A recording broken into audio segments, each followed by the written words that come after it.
Hello friends, welcome to this HTML learning series. Last video में हमने HTML में देखा था कि इमेजेस और लिंक्स कैसे ऐड करते हैं और उनकी डिफरेंट डिफरेंट फंक्शनैलिटीज देखी थी। और आज के इस वीडियो में हम देखने जा रहे हैं एचटीएमएल में टेबल्स कैसे क्रिएट करते हैं। तो चलिए शुरू करते हैं।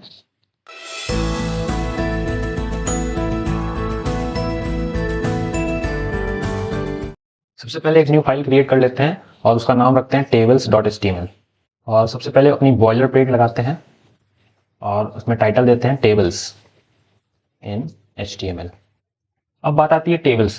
तो जैसा कि हम सब जानते हैं टेबल्स क्या होता है। The combination of rows and columns is known as table. तो अपने डेटा को रोज और कॉलम्स के फॉर्मेट में डिस्प्ले कराने के लिए या शो कराने के लिए हम लोग टेबल्स का यूज करते हैं। हम HTML में टेबल्स कैसे बनाएं? तो उसके लिए हमारे पास एक टैग होता है जिसका नाम है टेबल टैग।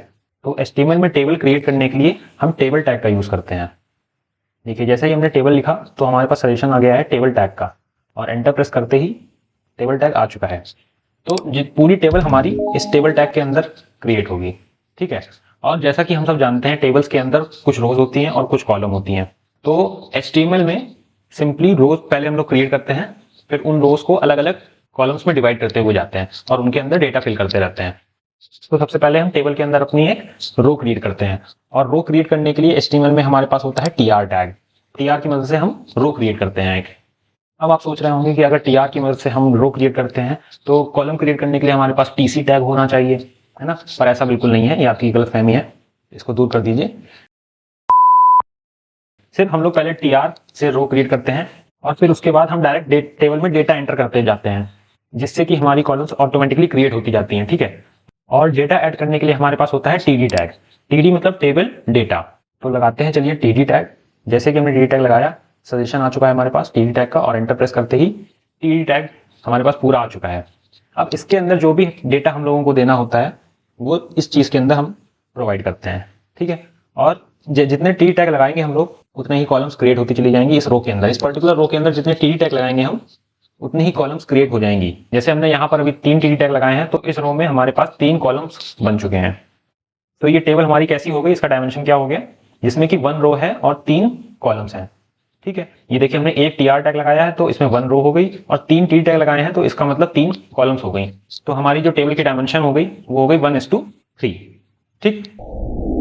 अब हम ये भी कह सकते हैं कि td टैग एक पर्टिकुलर सेल को रिप्रेजेंट करता है। td के अंदर जो भी डेटा हम रखेंगे वो एक पर्टिकुलर सेल के अंदर जाएगा। जैसे हमने यहाँ पर रखा नेम, यहाँ पर रखा कॉन्टैक्ट, यहाँ पर रखा एज, और चलिए एक और td टैग लगा लेते हैं, यहाँ पर रखा एड्रेस। चलिए इसको सेव करते हैं और ओपन विद लाइव सर्वर करके देखते हैं कैसी दिख रही है हमारी टेबल। ये देखिए, ये एक टेबल ही है, पर अभी आपको कुछ समझ नहीं आ रहा होगा कि ये टेबल कैसे है ना? आपको समझ तब आएगा इसमें जब हम इसमें अपना बॉर्डर लगाएंगे। फिलहाल तो स्टाइलिंग हम लोग देखा था जो हमने, कि हम HTML में स्टाइल एट्रीब्यूट की मदद से करते हैं, तो वैसे ही हम यहाँ पर स्टाइलिंग करेंगे। वैसे तो CSS से करनी चाहिए थी, पर अभी मैंने CSS के बारे में अभी आपको कुछ नहीं बताया है, तो अभी फिलहाल हम HTML के स्टाइल एट्रीब्यूट से ही स्टाइलिंग करते हैं। चलिए यहाँ पर लगाते हैं स्टाइल एट्रीब्यूट और लगाते हैं border. Let's see 1 pixel solid black border लगाया हमने टेबल पर। ठीक है। फाइल सेव करी और देखिए, ये देखिए अब कुछ दिखना स्टार्ट हो गया होगा आपको कि टेबल क्रिएट हो रही है, बट अभी भी कुछ ज्यादा क्लियरेंस नहीं है कि ये टेबल ही है एक्चुअली। क्यों नहीं है? क्योंकि इसमें सिंगल रो है अभी, और इसको अच्छे तरीके से टेबल रिप्रेजेंट दिखाने के लिए हमें और इसमें रोज क्रिएट करनी पड़ेंगी। तो चलिए इसको पूरा कॉपी करते हैं और नीचे इसके ऐड करते जाते हैं। सेकेंड रो ये हो गई हमारी, ये हो गई हमारी थर्ड रो। चलिए 3 रो से स्टार्ट करते हैं और अब देखते हैं। ये देखिए, अब आपको थोड़ा बहुत दिखना स्टार्ट हो रहा होगा कि हाँ अब टेबल बनती हुई दिख रही है हमको। इसमें ये पहली रो है, ये दूसरी रो हो गई हमारी, और ये लास्ट वन तीसरी रो हो गई। ठीक है। ये पहला कॉलम हो गया, ये दूसरा कॉलम हो गया, ये तीसरा कॉलम हो गया, और ये चौथा कॉलम हो गया, क्योंकि हमने यहाँ पर 4 td टैग यूज करे हैं। और td टैग के अंदर जो भी डेटा हमने डाला था वो एक टेबल का पर्टिकुलर सेल रिप्रेजेंट कर रहा है। ठीक है। जैसे यहाँ पर हमने जो td टैग के अंदर नेम डाला था तो ये एक टेबल का पर्टिकुलर सेल को रिप्रेजेंट कर रहा है। ये देखिए यहाँ पर। ऑलराइट, यहाँ तक आपको समझ आ चुका है ना? चलिए अब आगे बढ़ते हैं। अब बात करते हैं कुछ अच्छी सी टेबल अपनी जनरेट करते हैं। ये तो अभी नॉर्मल से ज्यादा कुछ पता भी नहीं चल रहा टेबल है कि कैसी है। ठीक है। और हाँ, यहाँ पर मैं आपको एक चीज और बता देता हूँ कि जो td टैग के अंदर हमारा जो डेटा है उसकी जो स्टाइलिंग होती है वो, उसका जो फॉन्ट होता है वो रेगुलर होता है, और ये हमेशा लेफ्ट अलाइंड होता है टेबल में अपने सेल में। ठीक। ये देखिए जितना बड़ा भी सेल है, अभी तो सेल में हमें पहले बॉर्डर देना पड़ेगा, तब आपको ज्यादा क्लियरेंस होगा, और थोड़ा हमें सेल्स की स्पेस, थोड़ा सेल की स्पेसिंग बढ़ानी पड़ेगी और सेल का साइज बढ़ाना पड़ेगा, तब आपको ज्यादा क्लियरेंस मिलेगा। बट वो ऑल CSS से होता है। बट इतना समझिए कि जो टेबल का डेटा है उसकी जो स्टाइलिंग होती है, उसका जो फॉन्ट होता है वो नॉर्मल होता है या रेगुलर होता है, और वो हमेशा लेफ्ट अलाइंड होता है बाय डिफॉल्ट। ठीक है, चलिए अब हम एक अच्छी सी टेबल क्रिएट करके देखते हैं और थोड़ा सा और डेप्थ में जाते हैं टेबल्स के बारे में। ठीक, तो चलिए इसको बना रहने देते हैं, इसके नीचे एक नेक्स्ट टेबल क्रिएट कर लेते हैं। सबसे पहले टेबल के लिए लगाते हैं टेबल टैग। ऑलराइट, अब मैंने आपको सबसे पहले बताया था कि टेबल के अंदर रोज से हम लोग स्टार्ट करते हैं, बट टेबल्स के अंदर जो रोज होती हैं उनमें भी आपने देखा होगा कभी कभार कि कुछ हेडिंग्स होती हैं। सबसे पहले स्टार्टिंग की टेबल में फर्स्ट रो में हेडिंग्स आती हैं, फिर उसके नीचे अलग अलग उसके सेक्शंस में उसका डेटा होता है। जैसे फर्स्ट रो में हमने हेडिंग दी नेम, और फिर जब सेकंड रो में आएंगे तब वो उसका डेटा होगा नेम, जैसे माई नेम इज रिशांक, तो वहां पे आएगा रिशांक। फिर जब सेकंड कॉलम आएगी तो वहां पर आएगा एज, वहां पर आएगी उसके नीचे एज। ठीक है, तो कुछ हेडिंग्स पहले क्रिएट करते हैं टेबल में और फिर उसके बाद नॉर्मल डेटा देते हैं हम। तो टेबल में हेडिंग कैसे क्रिएट करें, क्या वो हमें CSS की मदद से करना पड़ता है? देखिए CSS की मदद से भी हो जाएगा, बट ऑलरेडी यहाँ पर टेबल के अंदर एक पहले से एक टैग है जिसकी मदद से हम बिना CSS को यूज करे हुए हम हेडिंग्स क्रिएट कर सकते हैं। तो सबसे पहले चलिए एक रो बनाते हैं, जिसके अंदर पहली रो बनाते हैं हम, उसके अंदर हम हेडिंग्स देंगे अपनी। ठीक है, और सबसे पहले एक रो क्रिएट करते हैं जिसके अंदर हमें अपनी हेडिंग देनी है। सो अब पहली रो के अंदर आएगा हमारा पहला हेडिंग। तो पहली हेडिंग का पहला सेल को हम रिप्रेजेंट करते हैं TH से। TH मतलब है टेबल हेडिंग।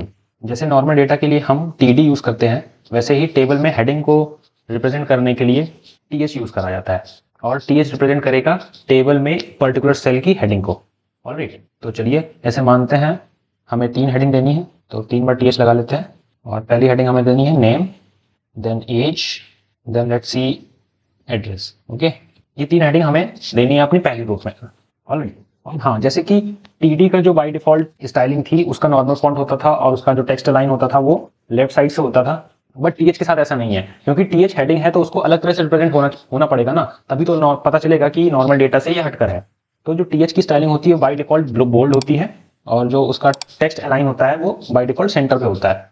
तो देख लेते हैं पहले हम, ठीक है, कैसा लग रहा है। अब चलिए देखते हैं यहाँ पर चलकर। ये देखिए अभी तो ये टेबल नहीं लग रही है जैसा पहले बताया था मैंने, क्योंकि अभी हमने बॉर्डर भी नहीं दिया है और एक्स्ट्रा रोज भी अभी ऐड नहीं करी है, इसलिए ये टेबल जैसा फील नहीं आ रहा है इसमें, बट अभी आएगा। देखिए जो स्टाइल हमने ऊपर वाली टेबल में लगाई थी वही कॉपी कर लेते हैं और ये वाली टेबल में पेस्ट कर देते हैं।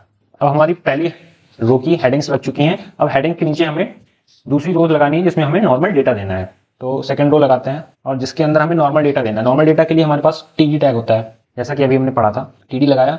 अब पहली हेडिंग है नेम, तो उसके नीचे का डेटा क्या हमें देना है, मान लीजिए रिशांक।